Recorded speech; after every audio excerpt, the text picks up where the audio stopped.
login system. Ayan. So, sa login system natin, gagamitin natin yung do while. So, magkakaroon tayo ng int username and then password. So, ang username natin and password, gagamit tayo ng number. So, ang gagawin ko, since gagamit ako ng do while, so para hindi kayo malito guys, declare nyo yung do, opening and closing curly bracket, lagay nyo yung while, parenthesis, and then semicolon. Ayan yung structure niya para hindi kayo malito.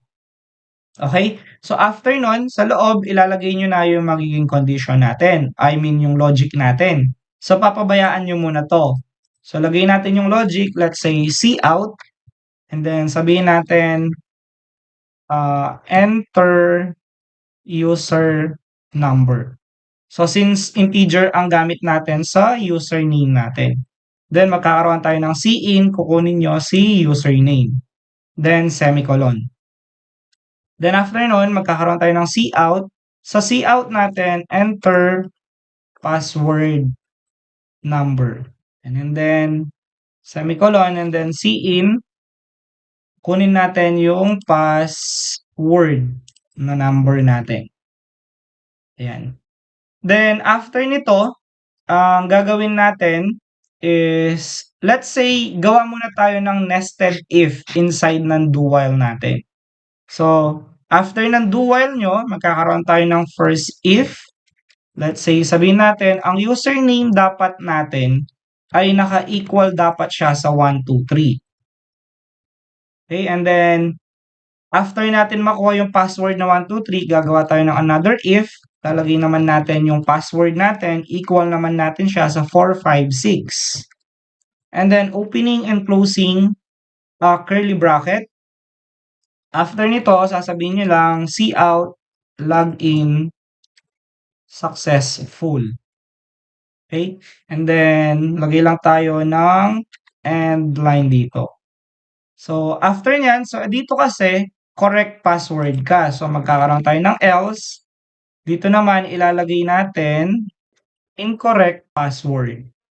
Okay? So, ito yung if natin, nested if. Ito naman yung sa else ng nested if natin. Now, meron kang unang if. So, dito, maglalagay ka din ng else. At sa else naman natin dito, ang sasabihin nyo lang is incorrect username. Kasi ang else na to, para siya sa correct username natin. Okay, so yun yung nagiging mechanics niya ngayon.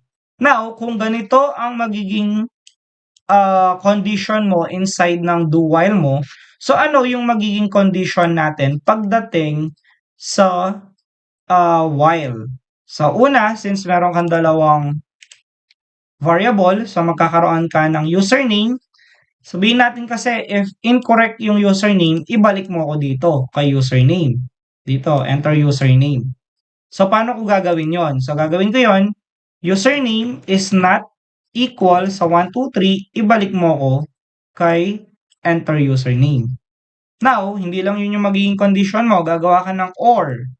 Kukunin mo ulit si password, tapos not equal sa magiging 4, 5, 6 na password natin. Okay? So ngayon, if ever na correct na, nakapag-login na siya successful, ang gagawin natin, magpiprint lang tayo dito sa baba ng welcome to the system. Okay. So ngayon, yun na yung naging condition ng while natin. So every time na mali yung username ko or yung password ko, ibalik mo ako sa pag-enter nun.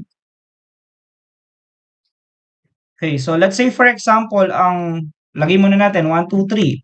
So 4, 5, 6. So login successful, welcome to the system. Magtama. So let's say for example naman, mali yung username natin. So 1, 1, 1, 2, 1. So ang password natin 4, 5, 6. So incorrect username. Kita nyo kasi dapat 1, 2, 3 ito, tama naman yung password natin. So 1, 2, 3, then 4, 4, 4.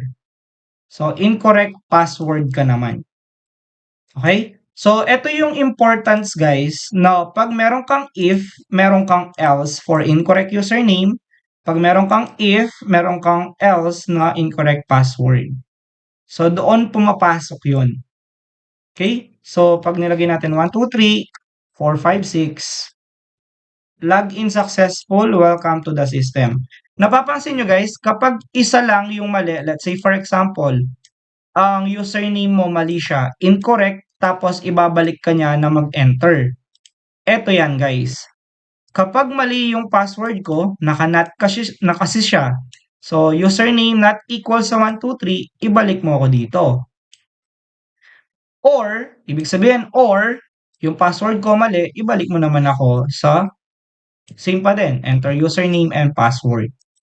No? So, validation yung tawag natin doon. So, it validate kung ano yung nilalagay natin sa mga user input natin.